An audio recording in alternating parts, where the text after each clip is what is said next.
What's going on, guys? Cole with M5X Mechanics, and today we got a completely different project. So I'm thinking about maybe making a video about it, although I'm not 100% sure though, so I'm recording this just in case. But anyways, we have a 2003 Chevy Avalanche in here with the 5.3 LS motor, which I'm pretty familiar with. I've done a bunch of work on them, but I have not done this job. And right now I'm already kind of got started. I got quite a few things removed. We'll go over that in a second. But this truck is actually going to be getting a Magnuson Supercharger system put on it. So like I said, this is the first time for me. Here's some of the part numbers right here. It's actually going to be these ones down there on the bottom of those barcodes. This one is apparently for a 2003 specific model. Apparently there's a few different things about this model year. But yeah, it should come as a full kit. I'll go through the contents once I start going through them officially. Right now I'm just taking some things apart.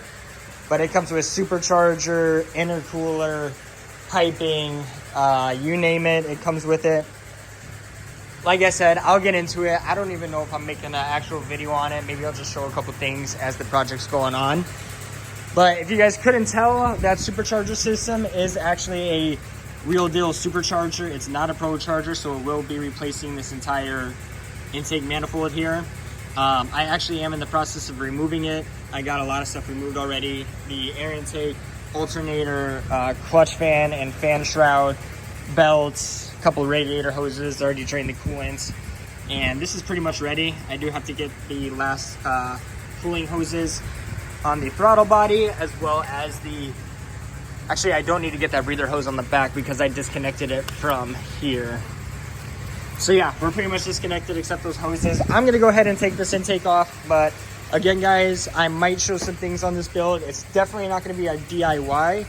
I will mention and comment about some things that I think that are important, or some details in case somebody is doing this in the future and needs a little bit of guidance.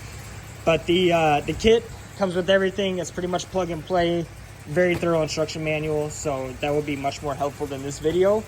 But you know, some visual might be helpful regardless because there's not a bunch of information on this. So let me get that intake off and ton of work here off camera.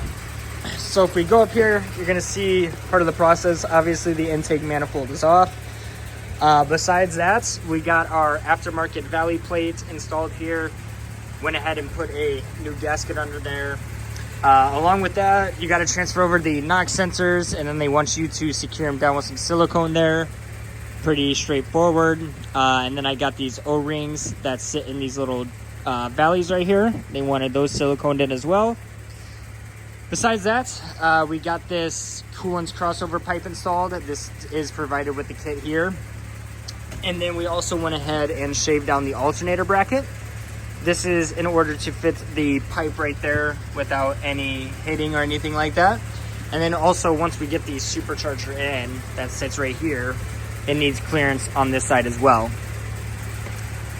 Lastly, we also got the pulley bracket installed here on the front. It comes with the tensioner, it comes with this pulley, and then this is actually the original pulley. It's just relocated on this bracket here. Besides that, they include a couple bolts, and we got all that stuff torqued down. Obviously got everything cleaned up and looking good. And now what we're working on actually is the supercharger itself. So here is the actual units.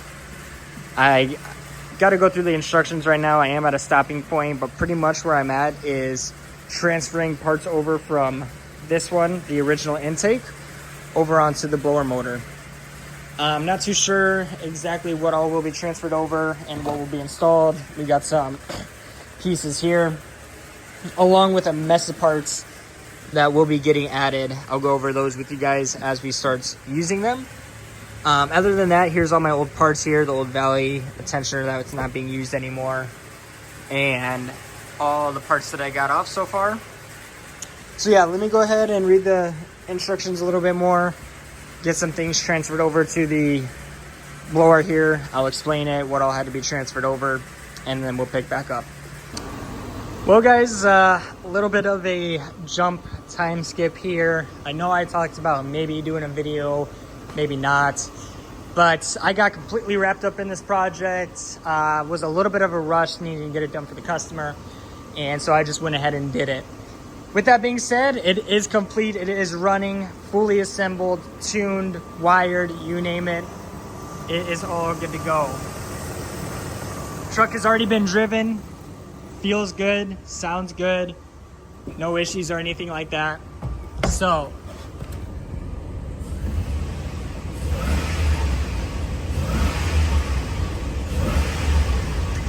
I don't know if you guys can hear that at all, but a little bit of whine there. So anyways, since this video didn't go as planned, I figured, you know what, let's just do a walkthrough once we got it done. Maybe talk about what I thought about the process and all that type of stuff. So first and foremost, the supercharger install itself was the easiest part. Let me go get something to stand on here so that way I can kind of show you a little bit more. But by far, the supercharger itself, installing it, was pretty straightforward, especially if you're already familiar with working on these LS motors, the 5.3 and whatnot. The hardest part for me, obviously, was the wiring, because I'm not a wire guy. And then the tuning parts. At first, I was very worried about the tuning, but in hindsight, it actually worked out pretty good. So anyways, guys, with that being said, let's go ahead and jump into the supercharger itself. The nice thing is that the kit is very comprehensive. It comes with a very good instruction manual that takes you step by step of everything you need to do, and it comes with all the parts necessary. The supercharger itself takes the place of the stock intake manifold. The removal and install process is the same for the stock intake manifold. You got a bunch of, 5 bolts on each side down the middle, and pretty self-explanatory, straightforward, easy install. The bracketry, same thing. Comes with an aftermarket bracket. All the pulleys are already installed on there. It's pretty much plug and play, bolted on, and you're good to go. The adjustment is straightforward. They explain it to make sure you get the proper adjustment of the belt. Next thing is the plumbing. As you can see, there wasn't even a holdout that needs to be plumbed. We got, most of the stuff is PCV, like this hose right here, which goes down. The PCV gets relocated right there. It comes with the brackets and everything you need. The fueling gets changed a little bit, but that's all plug and play. The NOx sensor harness, MAP sensor harness, and I can't think if there was one more. All the fuel injectors, they all stay the same. They're plug and play.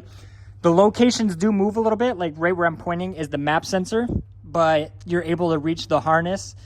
Nothing hard about that at all. And honestly, that's pretty much it for the supercharger. Again, the only rerouting was with the fuel and the PCV or the evap system. That's about it. We got our brake booster hose still hooked up. That goes straight to the port here. So yeah, I think that's about it for the supercharger. Nothing to mention about that. The intercooler and pump process was also super easy. Again, same thing with the supercharger. Follow the manual and it will help you out. They tell you exactly where to mount the reservoir and the bracket, exactly where and how to mount the pump, which is right down here. And they even give you the hoses and tell you exactly how to route all the hoses to the intercooler and all that type of stuff. Fits in there really well. There was some minor fabrication or cutting in this area for the hoses, but very minimal. Anybody can do it. Let's see. Fueling was also pretty easy. Chances are the setup on this model will not apply to yours because apparently the 2003 specific model year has a little bit of a different setup. So for the 2003, they use a inline fuel pump, which is actually down here by the stock fuel filter. Any other model is going to have a high pressure fuel pump actually in the fuel tanks that you'll have to put in there. So let's go peek under at the fueling really quick. There was some wiring, but it was pretty straightforward and basic. So here's our setup right here. I'll go on 0.5. This is the OEM fuel filter and the OEM or the original fuel feed right here. Up here you can see what we actually added. And it's very simple. It's all plug and play. This comes assembled. It comes with this line already connected that goes to the fuel filter. So that was super simple. And then the feed line that used to be in the fuel filter right here just simply goes from our fuel pump to the motor. As far as wiring goes, literally 2 wires, a positive and a negative. You're gonna see those right up here. And then that harness I routed and followed along the original main wiring harness. And this actually goes up to the fuse box, which I guess will transfer into wiring. I'm not gonna take this off because I have everything hidden and tucked in there. But right away, you will see some of the wiring that we have coming off.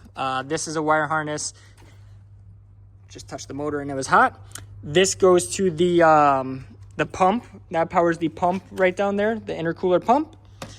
This is just a simple ground that you can see we tied into the factory ground. This harness, can't remember actually. And then we have this one that goes down to the fuel pump that I just showed you.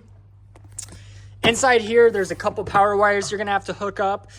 You'll have a couple relays that are already come pre-assembled that you'll have in there. And then you'll also have to tap into the fuel pump wire here. I can't remember exactly why. It's obviously something to do with the fuel. But yeah, the wiring itself, also extremely straightforward here. So overall, I will say this kit is really, really comprehensive, really nice. Again, it comes with everything, parts, instruction manual.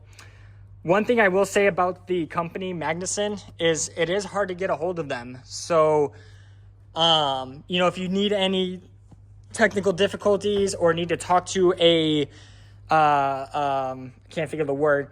But anyways, it doesn't matter because it's not an option. They do email only service. You cannot call and talk to these people, which was very tedious because when you're working on a job for a customer, obviously time is of the essence. So I will say very frustrating having to email them and wait for a response. And there's nothing you can do about it.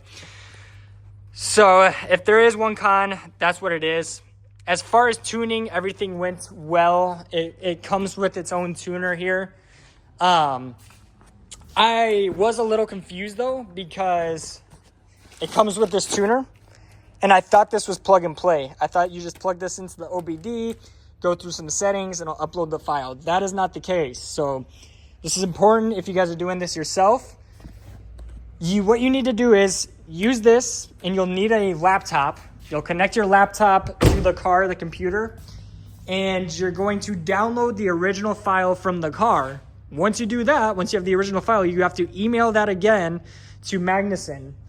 And from there, they will take your original file, they will edit it, tune it, whatever they do, and they'll email you back another file. And with that file you receive, again, plug in your computer to the OBD port and upload the file. So at first, again, like I said, this was a little scary, not something I was wanting to do.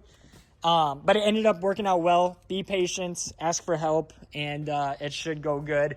The direction should help you out with that too. Other than that, I'm trying to think of other things maybe worth mentioning. But again, guys, like I said, the kit was pretty comprehensive.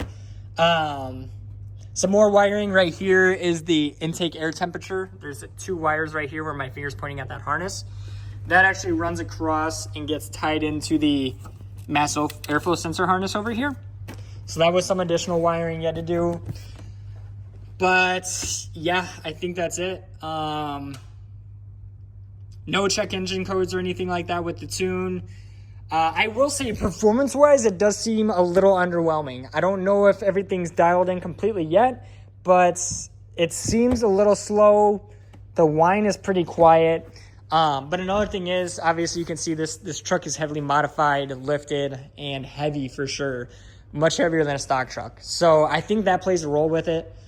But yeah, just something to keep in mind. I'll try to get you some videos maybe if I can do that. But overall, performance-wise is nothing crazy. It looks badass. You do get a decent amount of sound. So yeah, hopefully the customer will be happy with it. Anyways, guys, don't really know exactly where I was going with this video. I just figured I started a video, so why not, you know, mess around a little bit and see what else we can do. So yeah, that's a wrap, guys. Maybe I'll go get a clip of me driving it real quick. Other than that, thanks for watching. Cool with M5X Mechanics.